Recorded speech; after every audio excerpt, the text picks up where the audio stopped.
Buenos días, buenas tardes, buenas noches, queridos televidentes. En esta última ocasión del último episodio de nuestro Versus de trilogías, vamos a presentar... Pero antes tenemos que anunciar el ganador del anterior Versus. El ganador, según lo que ustedes votaron, lo que ustedes pidieron es, redoble de tambores, Star Wars. ¿Qué opinas del resultado? Sí, me parece que es un resultado justo porque es una saga de películas, una trilogía de películas que está muy bien trabajada en cuanto a escenarios, en cuanto a personajes. Opino exactamente igual. Back to the Future es de mis películas favoritas en la vida, pero Star Wars le da 10 vueltas. El episodio de hoy va a tratar respecto al versus entre la trilogía de la venganza y la trilogía del dólar, también conocida como la trilogía del hombre sin nombre. Y en realidad son unas trilogías que no vienen siendo unas trilogías porque no siguen una línea del tiempo, ¿no? Son trilogías que cada película tiene su historia diferente. Ni siquiera conectan en universo, podría decirse, pero en realidad no. En realidad no. Incluso llegan a repetir actores con papeles muy diferentes. Y eso me gustaría empezar con una reflexión sobre, cerrando el podcast, lo importantes que fueron las trilogías para el mundo. En el caso de la trilogía del dólar, fue puro y duro marketing, que decidieron, esto lo vamos a vender como una trilogía, por más que no sea. Y no hicieron caso al director, que eran películas planeadas totalmente diferentes. Y se vendió muy bien. Llegó a reinventar el western en el spaghetti western 20 años después de que pasara de moda. Y lo mismo con la trilogía de la venganza. En este caso, sí fue un poco de marketing, pero ya los televidentes, los fans dijeron, esto es la trilogía de la venganza de este director. Y es porque agarró una temática por alguna razón durante 3 películas seguidas que no tienen nada que ver. Exactamente como vos decís, hay una diferencia de que una tuvo demasiado más marketing que la otra, y a mi parecer fue porque utilizan los mismos actores en las películas de western, ¿no? Porque utilizan al mismo Clint Eastwood, al mismo incluso al indio se lo ven en diferentes películas, a los niños, a muchos personajes se lo ven en las 3 mismas películas. Sí, de hecho mi personaje favorito, el coronel Mortimer, es el mismo malo en la... Sí, exactamente, en la del bueno, el malo y el feo, ¿no? Justo también en la trilogía de la venganza repite el actor que es el protagonista de Old Boy como el villano de Lady Vengeance.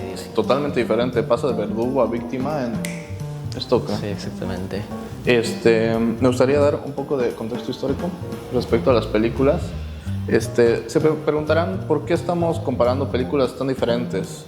Los westerns son bastante más naif, si bien son violentos. ¿Tú dirías que son violentos? Sí, me parece que reflejan una realidad cruda de ese momento que se estaba viviendo, por lo menos en Estados Unidos o en el mundo en general, que era, digamos, el mundo era un poquito más machista, que se trataba solo de hombres, de violencia, de armas, de todas esas cosas. Y justo en los 60s ya existía el western, teníamos a John Wayne y a todos los actores gringos famosos de los 50 se llamaban John, te lo juro. No hay nada más gringo que llamarse John. El western terminó muriendo, la taquilla bajó, a la gente no le interesó. ¿Por qué? Porque los vaqueros no son hombres limpios, bondadosos, son sucios, son sudorosos, son moralmente ambiguos. Y aún así llegaron a darles un carácter un poco más real con sus motivaciones, ¿no? Dinero. Sí, dinero, mujeres y a veces justicia. O incluso simplemente por el deseo de matar. Justo yo viendo las películas le dije a mis acompañantes, qué aburrido ser vaquero. Pues lo vi a Clint Eastwood en el hotel sentado, se acuesta y ve una foto. Qué aburrido ser vaquero, obviamente. En un mundo tan aburrido, o robas bancos o matas gente. Exactamente, y si no estás haciendo eso, estás echado y como se lo ve, todos fuman, ¿no? Para liberarse la mente, porque claramente tener esa vida tan intensa día tras día de solo, pensar en matar o en ese tipo de cosas, tienes que liberarte la mente de alguna forma. Y pues sí, justo toda esta sociedad, violencia, no era vista en el cine, peor en los años 60, que era un tabú. Por eso pegó tan fuerte. Estas películas, de hecho, para tener un protagonista gringo como Clint Eastwood, no son americanas, no son de Hollywood, son películas que se grabaron en España, en Italia, el director es italiano, con actores españoles fingiendo ser mexicanos con un pésimo inglés. Y así viene a revolucionar, diciendo el spaghetti western es diferente al western, esto es sucio, es real, es auténtico. Y lo mismo es otro cambio totalmente de historias, es para la trilogía de la venganza. Porque en los 90s Corea estaba en una dictadura. El país se llegó a democratizar más o menos por los 2000, finales de los 90s, y se acabó la censura de los medios. ¿Qué viene con esto? Que todos sean libres de hablar de lo que quieran y se acaban los tabús. Y estas películas llenísimas de tabús, ¿no? Sí, exactamente. Bueno, con estas películas podemos ver incluso... Claro, hablan ya, como vos decís, fueron más libres y empezaron a hablar de la realidad de las cosas. Estamos viendo una Corea que no se muestra casi, donde hay pobreza, donde hay malicia, donde se ve todo ese tipo de temas. Hay pobreza, injusticia, hay críticas al sistema capital, al mismo gobierno, lo cual es curioso. Para Corea les tomó tanto independizarse. Y justo podríamos empezar comparando las películas. Por un puñado de dólares, la primera película de los spaghetti westerns, no hay mucho de qué hablar. Es una historia simple, sí. Sí, una historia simple que sinceramente me parece que refleja mucho lo que es el cine americano. O sea, se me hace que como que tomaron demasiado como ejemplo esas películas de Clint Eastwood, en el que el personaje se lo ve como una persona épica, como una persona que es capaz de todo, ¿no? Y eso se refleja en el cine moderno ahora americano, que trata simplemente de un personaje que es capaz de todo y para que digamos las personas sientan, no sé, admiración. Una admiración exactamente por el personaje. Sí, justo. De hecho, Clint Eastwood nos referimos a él como Clint Eastwood porque el personaje no tenía nombres, le ponen apodos. En el guión de la primera de esta que estamos hablando se lo escribió como Joe, pero en ningún momento le dicen Joe. A mí me gusta mucho resaltar la escritura de guión. Es una escritura que a mí me encanta. Siento que es la primera escritura, podríamos decir, competente en lo que se conoce como el foreshadowing, que es la generación de expectativa, algo de fondo. Algo que me gusta mucho es como en esta película, una de las primeras escenas, un niño llorando. ¿Por qué? No te dicen por qué. A la mitad de la película, Clint Eastwood disparándole a un pedazo de fierro. ¿Por qué? No te dicen por qué. Llega al final de la película, todo cierra, el niño era el hijo de la chica secuestrada. La chica secuestrada por el lado de uno de los bandos, sí, de los rojos, exactamente. Y la placa de metal siendo una especie de chaleco antibalas que va a terminar usando para enfrentarse al que va a ser el villano, porque al final todos son malos. Y es una escritura bastante creativa que se enfoca en ser novedosa, pero de todas formas es muy simple. ¿Quién es tu protagonista? Este señor, y ya, es un vaquero. ¿Qué más sabemos del vaquero? Nada. Es un vaquero. Sí, no tenemos, porque incluso a la hora de que, en la primera película, a la hora de ayudar a la chica, ¿no? A la que fue secuestrada por el líder de los rojos, no nos dicen el por qué, digamos, solo le explica que en un pasado él también tuvo una persona a la que se la quitaron, digamos, o la vio sufrir, y es por eso que la libera, pero en realidad no nos explican el por qué. Justo, y con el background que tenemos del western clásico de los años 40, uno dice, se fijó en la chica bonita, la va a rescatar y se va a enamorar de él, pero no, la devuelve a su familia, tiene unas motivaciones un poco más reales, simplemente andar enamorando doncellas por ahí. Sí, y eso que en realidad esa motivación no, siento que no fue una motivación real, o sea, fue una motivación que fue demasiado rápida, porque después... Secundaria. Sí, secundaria, porque después simplemente se centran en que Clint Eastwood gane el dinero, o sea, como que los hacen enemistar a los dos bandos más de lo que ya estaban para poder quedarse con todo el botín, ¿no? Justo, sí, justo es el trabajo del personaje de, oigan, esto va a pasar en el cementerio, tienen 2 secuestrados, pero en realidad están muertos, y moviendo los hilos, para que al final, curiosamente, todo le salga mal y termine siendo atrapado y torturado. Pero bueno, podemos seguir con The Sympathy of the Mr. Vengeance. ¿Qué te pareció? Y es un cambio totalmente brusco y diferente a comparación de lo que estábamos hablando de lo que es western, que desde el minuto uno en la película nos hacen simpatizar con los personajes, nos meten en su piel de ellos, por así decirlo, con una historia tan, bueno, al principio tierna, ¿no? De ver cómo el hermano... Ajá, cómo dejan, digamos, el uno por el otro prácticamente su vida para cuidar del otro. Y después toma un giro totalmente diferente, ¿no? Claro, justo avisamos que esto contiene spoilers. Desde siempre ha contenido spoilers. Creo que no lo dijimos, pero sí, es bastante obvio. Son películas de hace 20 años, de hace ya 60 años. Sí. Si no las vieron, bueno. Sí, justamente son 3 tragedias sobre la venganza. Un sistema que funciona más o menos igual. Me vengo de ti, me hiciste daño, ahora tú te vengas de mí y nadie va a terminar ganando. Pero pega fuerte, al menos a mí, en todo el tema de los niños. Se me estruja el corazón. Sí, la primera me parece un poquito más que habla de venganza. Bueno, las 3 en realidad hablan de venganza, ¿no? Pero para mí la primera yo podría decir que habla un poquito más de consecuencia por todo lo que pasa, porque en realidad toda la película es un sinfín de consecuencias. Cada acto que comete una persona trae una consecuencia. Una consecuencia, y antes de las consecuencias vienen las decisiones. Todas estas decisiones que se toman con cierta conciencia terminan desembocando en estas tragedias, desde creer en los falsos discursos de estos vendedores de órganos. Obviamente no van a ser buenos si venden órganos, pero es que es triste, es un tipo totalmente desesperado. Sí, desesperado. Está dispuesto a dar su riñón por su hermano. Y ni así, ¿no? Y ahí podemos ver lo que hablamos hace rato, de que habla de una problemática, de que, bueno, en ese tiempo, por lo que estaba pasando Corea, ¿no? No funcionaba muy bien el sistema del gobierno, de que, o sea, no le daban la ayuda que necesitaba la persona justo sordomuda. Es una crítica total primero al gobierno y también al sistema. Al sistema.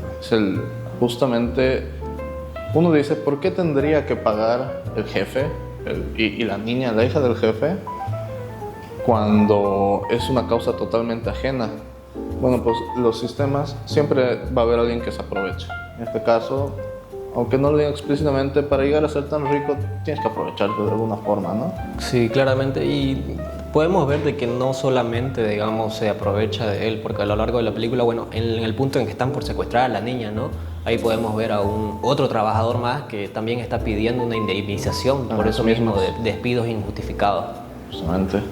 Y esta gente que en realidad terminan siendo villanos, pero no, es porque les sale el tiro por la culata. Toda la película, bueno, todo el principio de la película es, vamos a hacer esto, pero hay que llevárnoslo con calma. La niña se tiene que sentir bien, a tal punto que la niña dice, me están cuidando, quiero volverte a visitar a la hermana, quiero que me hagas trencitas. Sí, exactamente. Podemos ver de que en realidad, bueno, su motivo era simplemente el poder, tener el dinero para curar a su hermana, ¿no? En ningún momento tuvo una malicia.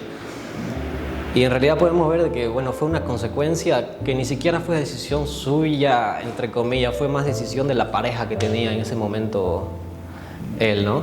Sí, la chica funciona como esta voz en el hombro que te dice a las cosas fáciles, a las cosas rápido. Sí, una personalidad anarquista. Justo 100% anarquista, que de hecho hasta el final resultó tener un grupo fuerte de anarquistas. Y está fuerte que una película hace 26 años se atreva a mostrar a una niña muriendo ahogada de una forma tan trágica, una niña inocente, ni siquiera con un villano que la ahogue. Son cosas que pasan porque el chico era sordo y no le dio tiempo de ayudarla. Tragedias. Mala suerte, se podría decir. Desde el comienzo él tuvo mala suerte, pero bueno, después de esa mala suerte también es verdad que son consecuencias de decisiones que él pudo premeditar. Justo. Y estas decisiones hacen que en la escritura me parece bastante interesante cómo hay un giro de 180 de... Esta es la trama de un chico que necesita conseguir dinero, a la mitad te giran, y esta es la trama de un hombre intentando vengar a su hija y atrapar al asesino secuestrador, que para él es un monstruo. Así es. Y nunca nadie termina empatizando con el otro porque ni siquiera se llegan a topar casi en toda la película. Sí, y aparte es como que incluso su venganza no sirve mucho porque al final incluso el papá de la chica muere, ¿no? Al final ambos mueren. Sí, al final ambos mueren. Tragedias. Y de una tragedia podemos pasar a algo más sencillo, el segundo Spaghetti Western por unos dólares más, que podría sonar a secuela, de un puñado de dólares a por unos dólares más. Sí, por el nombre. Pero no. No lo es. Esta es la, podría decirse, una de las que más me gustó. Obviamente, Sí. el bueno, el malo y el feo le da 3 vueltas, pero tiene un encanto en los personajes. Tiene muy pocos. Son el Manco y el coronel Mortimer. ¿Qué te parecieron? Sí, me parece un cambio un poquito más diferente a diferencia de la primera, porque podemos ver, a pesar de que no son los mismos personajes, porque se supone que tienen otros nombres. Clint Eastwood, como dijiste en la primera, no tiene un nombre y después ya tiene otros diferentes apodos porque es otra persona en realidad. Sí, el Manco, exactamente. Pero ahí podemos ver, digamos, a diferencia de la primera, que Clint Eastwood, digamos, tenía el control y era, digamos, el personaje principal. En la segunda no ser tan principal porque el coronel... Sí, no me lo esperaba. Sí. Le da mucho foco. El coronel se podría decir que incluso es una persona más inteligente que Clint Eastwood. Sí, bastante, con más experiencia. Con más experiencia. Me encanta cuando hacen su juego de te piso el zapato, no, yo te lo piso más a ti, no, yo te lo piso más a ti, y empiezan a dispararse, pero no se quieren lastimar, solo empiezan a jugar con sus sombreros y le disparan en el aire y una y otra vez. Son como niños jugando.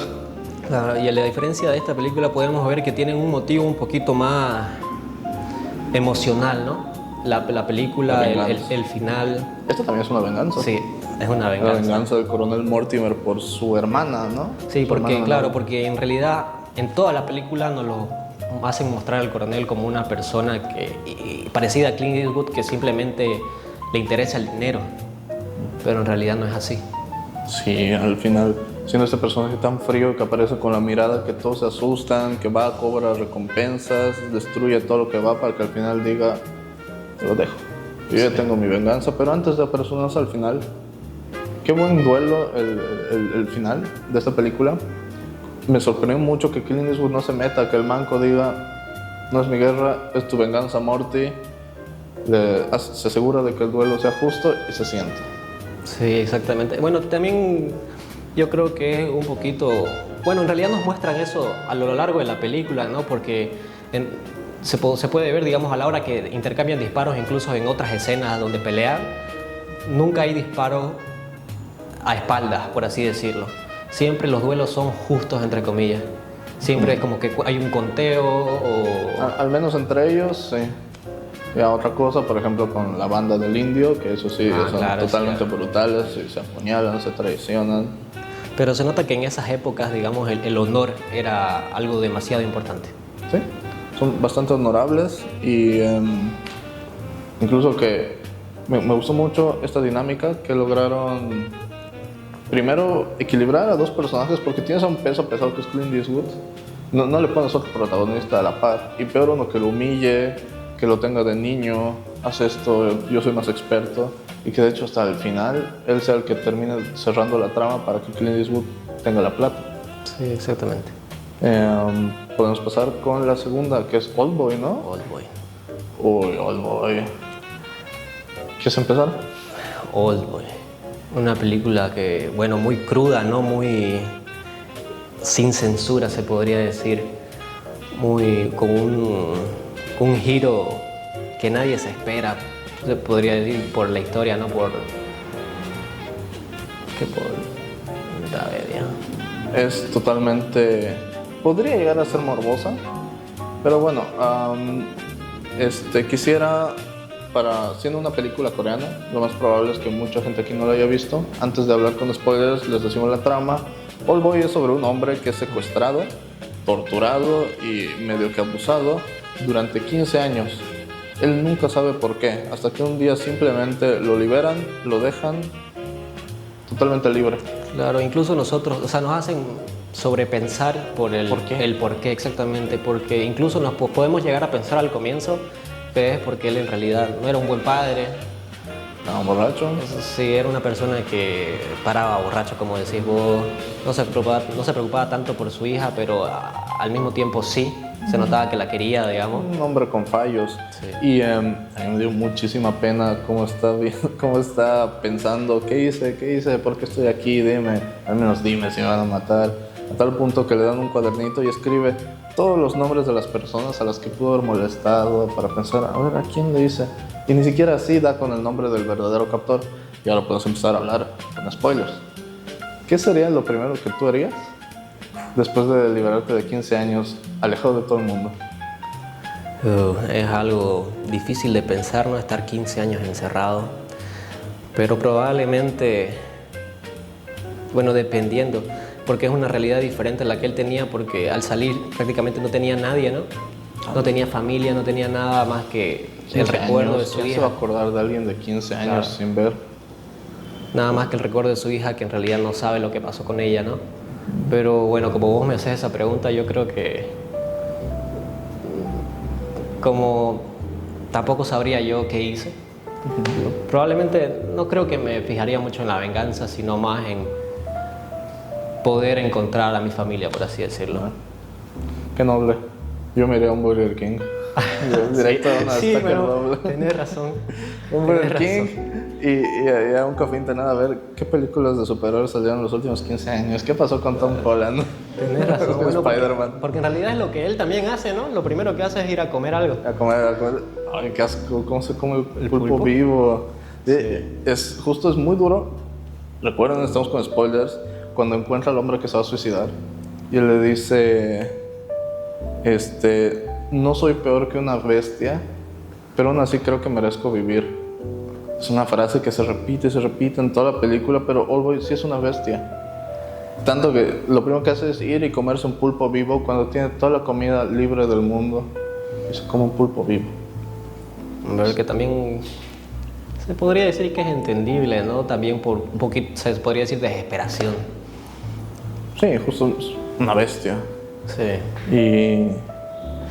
Y comiendo este pulpo vivo termina encontrando a esta chica misteriosa, de la que yo desconfié toda la película. No sé si te pasó, pero yo dije, primero pasé de ella es la que lo encarceló, estoy seguro, algo raro. Nadie confía tan fácilmente en un hombre desconocido y se lo lleva a tu casa. Sí, es que no tenía sentido, ¿no? Como vos decís, de confiar tanto en una persona, es algo que, bueno, nosotros no podríamos verlo de esa manera. Pues no, si ves a alguien comiéndose un pulpo, no lo invitas a dormir a tu casa. Ahí hay cosas raras. Y hasta ahí, ¿qué te pareció? Me comentaste que estás viendo Daredevil de Netflix, sí, ¿no? ¿Notaste Daredevil toma mucho de Oldboy en tanto iluminación, la escena del pasillo? Es tal cual la escena del pasillo del episodio 2 de Daredevil. Luces verdes y una pelea crudísima. Me encantan las peleas de estos dos productos. ¿Qué te parecieron? Sí, bueno, como vos decís, son peleas crudas que incluso tienen unas cosas diferentes, ¿no? Porque, digamos, en las tomas de las películas de la película de Oldboy nos hacen como que nos ponen desesperación porque son planos totalmente incómodos, ¿no? Incómodos, cortos, el pasillo angosto. Angosto. Exacto. Y bueno, a diferencia de Daredevil, que bueno, sabemos que es una persona ciega, ¿no? Pero me gusta la coreografía, como algo que se le admira mucho a Charlie Cox, que es Daredevil, es como jadea. Y queda destrozado. Lo mismo con Oldboy. No son peleas heroicas, no son peleas limpias de superhéroe, de claro, toma al piso, como lo dijimos, ¿no? Al comienzo, a diferencia del cine americano. A diferencia del cine americano, jadea, se cae, lo patean en el piso, hasta llegan a pensar que ya se murió y él aprovecha eso para levantarse. Vemos cómo arrancan dientes, cómo muerde, cómo patea. Hasta termina con un cuchillo en la espalda. Yo toda esa escena estuve nervioso de que alguien le clave más el cuchillo porque lo tenía en plena columna. Escenas muy crudas. Y después podemos ver, ¿no? Que se pone a investigar ya más a profundidad. Bueno, sobre todo en la escena, ¿no? Que está en la calle, ya en el piso, ¿no? Malherido. Y de que la nada una persona random yo dije, la aquí hay algo malo. Sí, que una persona random de la nada le ayude y te mete un taxi y le dé la dirección de tu Justo cuando casa. Empezó a asomarse la cara, yo dije, sí, no puede ser que sea él. Justo esta investigación, para no quedarnos mucho en esta película que es la que más pega, toda su investigación termina llevándolo a que es el hermano de una de sus compañeras de colegio, ¿no? Así es, después de mucho tiempo, como decía, de investigación. De tortura. De tortura. en realidad llega a descubrir eso por el nombre, ¿no? Que es Greenwood, ¿no? Evergreen. Ah, Evergreen, exactamente. Evergreen. Que bueno, al final lo asocia con su escuela y ahí empieza a investigar, ¿no? Y lo descubre y al final lo habla con uno de sus amigos, ¿no? Sí, justo, y aquí es donde se desata todo, terminan metiéndote todos estos temas de... El tema de la hipnosis, a mí la verdad se me hizo algo sobrado, siento que funcionaba sin hipnosis la película, pero como sea, decisiones del director, nos meten en esto de que al final esta chica misteriosa que lo ayudó siempre fue su hija. Claro, exactamente. Tal vez no me parece que sea tan malo eso lo de la hipnosis, a diferencia tuya. Porque me parece que funciona exactamente como decimos, que al comienzo no sabíamos por qué esta chica misteriosa como que tiene tanta confianza en él, pero al final nos explican que es porque le hipnotizó para que se enamoraran, ¿no? Justamente es una especie de MacGuffin que va moviendo la trama y ay, guácala, guácala, se besó con su hija, por decir menos. Y ya yéndonos al final, qué final más horrendo, qué película más horrenda.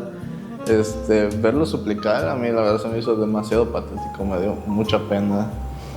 Sí, pero también como que te hace empatizar porque imagínate estar en sus zapatos y... No me quiero imaginar. Por eso también siento que es importante el personaje de la chica que hace hipnosis, ¿no? Porque al final de alguna forma de él de tratar de borrar esos recuerdos tan feos de enterar de que en realidad ella era tu hija.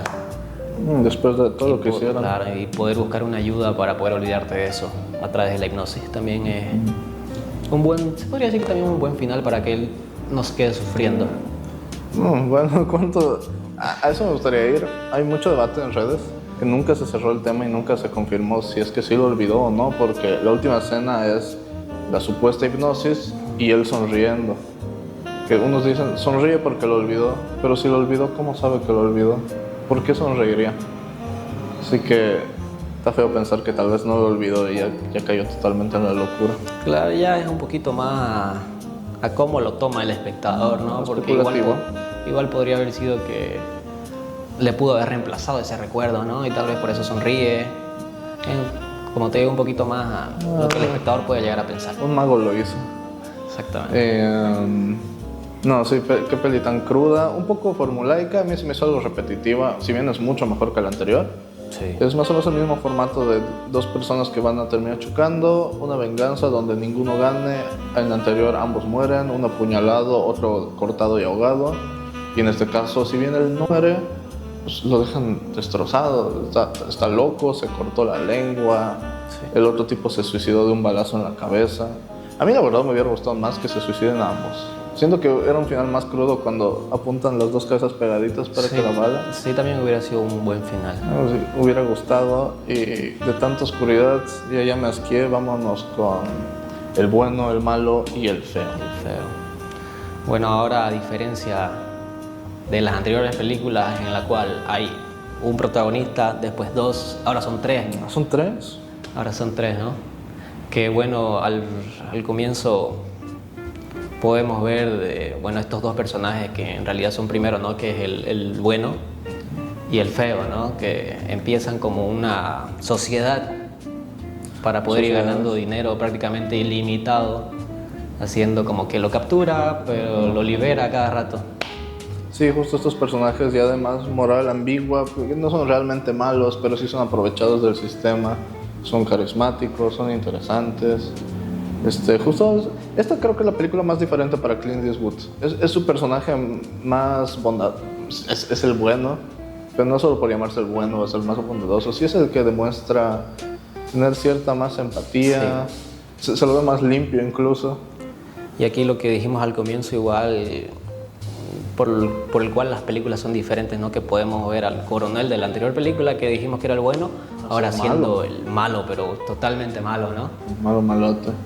Sí, justo estos reciclajes de personajes, de actor, suelen ser, primero por los bajos presupuestos, porque es bastante caro grabar en un país ajeno a tus actores. Y también para ese entonces, ¿no?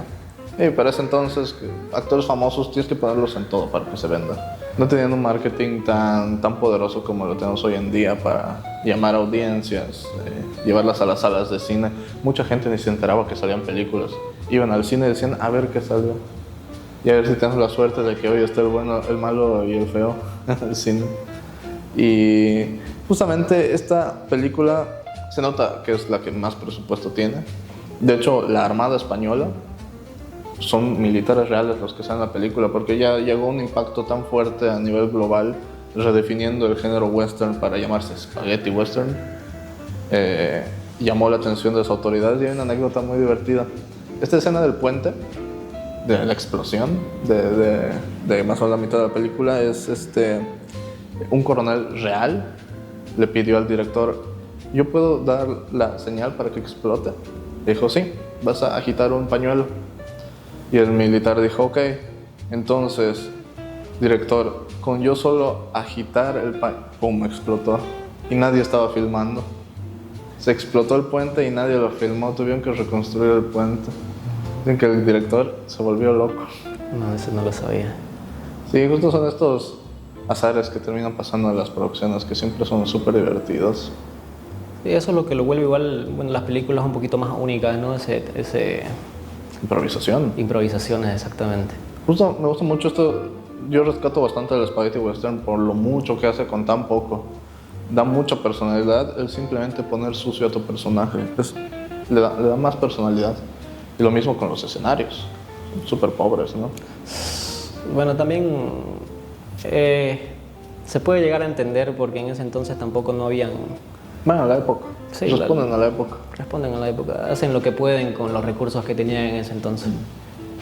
Y bueno, cerrando con el tema del bueno, el malo y el feo, un final bastante esperable para mí. De hecho, yo esperaba que los tres se quedaran con un pedazo, pero se terminó muriendo el malo. Es esperable en el sentido de que, como lo dijimos antes, digamos, a las personas, bueno, en el viejo les importaba poco, digamos, el repartir botines, simplemente pensaban en ellos mismos, en el dinero, o sea, en tener riquezas ellos mismos, ¿no? Pero la diferencia es que en podemos ver un poquito más de sentimiento al ver que el bueno prácticamente salva al feo, ¿no? Al final.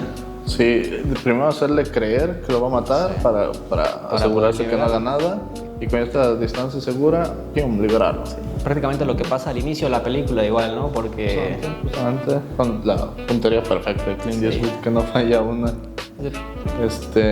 Y sí, para cerrar vamos con Lady Vengeance. Yo creo que la que menos tiempo vamos a abarcar porque tiene unos saltos de tiempo complicadísimos. Saltos de tiempo y cantidad de personajes. Cantidad de personajes, y pareciera que eso nos daría mucho de qué hablar, pero ahora son arcos bastante sencillos, algo morbosos que no podemos decir en estas redes sociales.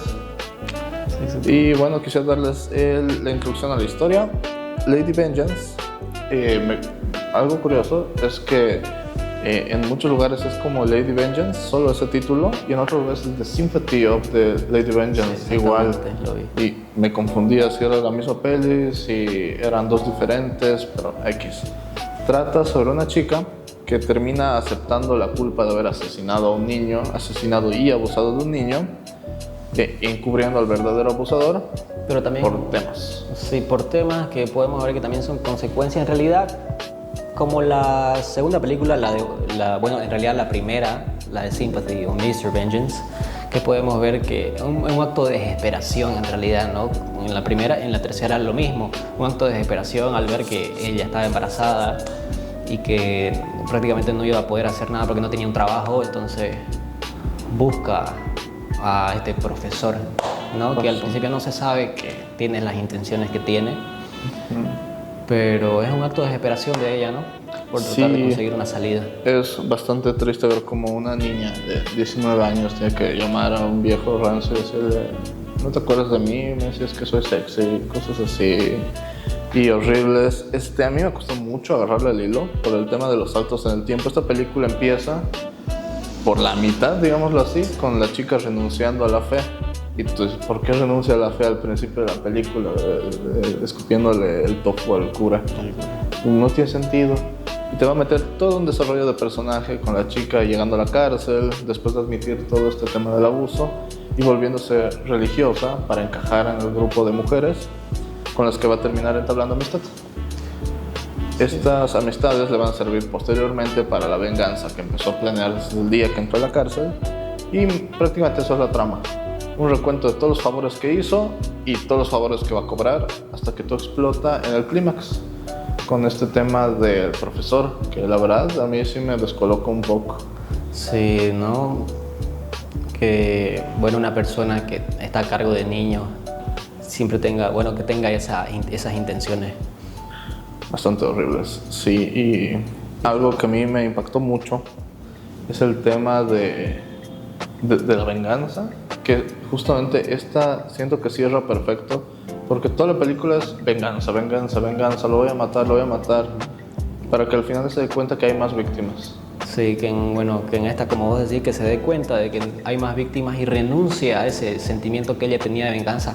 Imagínate estar planeando tu venganza todo este tiempo, estar haciendo favores, cosas que no te gustan, estar fingiendo dentro de la cárcel, planearlo tanto tiempo para que ella al final se dé cuenta, ¿no?, de que habían otros afectados y renuncia a esta venganza y cambia la venganza por justicia. Sí, cierta justicia al contactar a estas personas, decirles, oigan, la verdad es que yo no lo maté, esto es la verdad, aquí tengo las pruebas, y el debate. Para mí, toda la película es relleno y se resume en este debate de ¿qué hacemos con el profesor? Ahora que sabemos la verdad, ¿lo entregamos a la ley o nos desquitamos? ¿Cómo le dices a un padre que no se quiere desquitar con el asesino de un niño? Pues justo ese debate está súper heavy, ¿no? Sí, y también toca este sentido que nosotros hablamos de las películas, sobre todo de Corea en ese entonces, de lo que hablamos, ¿no?, de que el sistema no funcionaba. Yo creo que llegan a tomar esa decisión de tomar justicia por mano propia, también por eso el tema de que el sistema no funciona. No funciona. Porque, ¿qué le pasa a esas personas que cometen esas atrocidades totalmente atroces? Que al final entran a la cárcel y al final incluso terminan libres. Terminan saliendo como esta chica que si bien no mató a un niño, salió y pudo rehacer su vida, consiguió trabajo en la pastelería. Sí quedó traumada, sí me incomodó un poco sus relaciones con este chico de 19 años. Eran como algo gratuitas. Pero también pueden responder al trauma de haber pasado tanto tiempo. Y es pesado como al final deciden que todos van a golpear al profesor hasta matarlo. Y sacarse fotos para tener pruebas de lo que hicieron. Está muy pesado eso de que nadie va a traicionar a nadie. Primero porque hay una asesina ahí y segundo porque hay una foto y todos son culpables y se van a llevar el secreto a la tumba. Y con este final tan incómodo del pastel. El pastel a mí dije... los afectados, los papás de todos los niños que terminó abusando y asesinando a este profesor, compran un pastel de cumpleaños, le ponen las 5 velas, si no me recuerdo, porque eran 5 niños y no saben qué hacer. Y uno dice, cuando no sabes qué decir es porque es un ángel. Y cantan feliz cumpleaños y prácticamente que acaba la película con un par de secuencias típicas del drama coreano de te quiero mucho, la redención, la venganza, yo estoy sucia, pero en realidad la película acaba ahí, con los padres simplemente levantándose e intentando seguir con sus vidas. Exactamente, porque a diferencia de los otros finales de las otras películas, se podría decir que tiene un final cerrado, que ya tiene digamos, que está concluido, que todos se sienten libres, a diferencia de las otras. Sí, justamente, y es muy triste porque prácticamente la historia acaba cuando mueren los niños, porque ya no hay nada que hacer. No hay nada que hacer y todo este tema de la venganza pasa a un segundo plano y termina siendo un cierre bastante novedoso para lo que fueron las dos anteriores. Sí.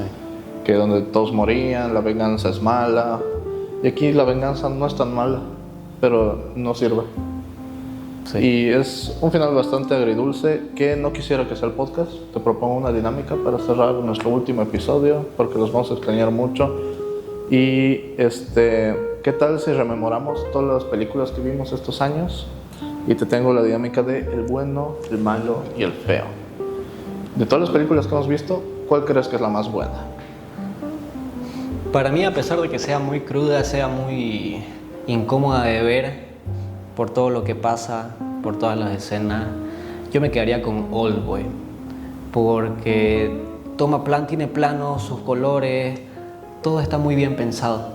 Ser tan oscura es bastante bonita, la verdad, visualmente.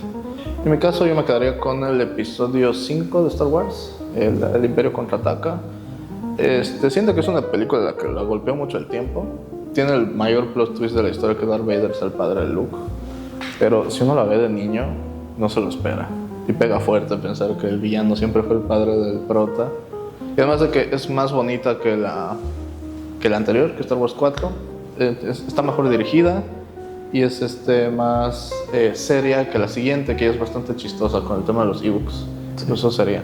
Y en el caso del malo, la peli más mala que menos te haya gustado. La que menos me haya gustado, probablemente me quedaría, puede ser con la primera con la del dólar. Por un puñado de dólares. Por un puñado de dólares, pero por un tema, no es que sea mala, no en realidad, pero es un poquito más simple. Muy simple, pero también es verdad que es por el tiempo. Por el año en el que sucedió, por las limitaciones que tenía. ¿Y para vos? Para mí sí es una mala película. La tercera de Batman Rise, The Dark Knight Rises, se me hace que tiene cosas rescatables, pero no me gusta Catwoman, no me gusta Talia al Ghul. Sí me gusta Bane, creo que a nadie le gustó Bane, que sea tan chiquito, pero pues es un universo realista, no pueden ponerlo tan musculoso. Y se me hace una vergüenza como Nolan terminó haciendo que Batman muera después de 2 años estando activo. Pues para mí eso no es Batman. Batman o es eterno o muere a la primera. Y que muera... No, a mí la verdad no. Y la fea. Esto es ambiguo, feo en el aspecto que tú quieres. Sí, yo creo que feo me va a quedar con 2 sentidos.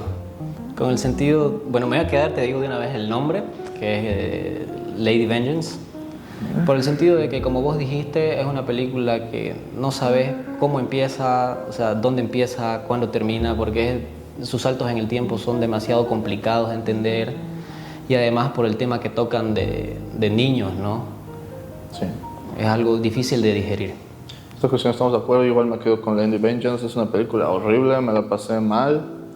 Me gustó, es una buena película hasta cierto punto, pero sí es bastante fea, es bastante cruda. Yo me la pasé horrible en todo el drama de los niños. La parte final donde le muestra... A mí se me hizo innecesario, la verdad, que nos muestren eso. Que hay cintas de los niños siendo torturados. A mí, la verdad, se me hizo que sobraba. Que sí pudieron resolverlo de alguna forma, poner a los papás llorando, algún grito.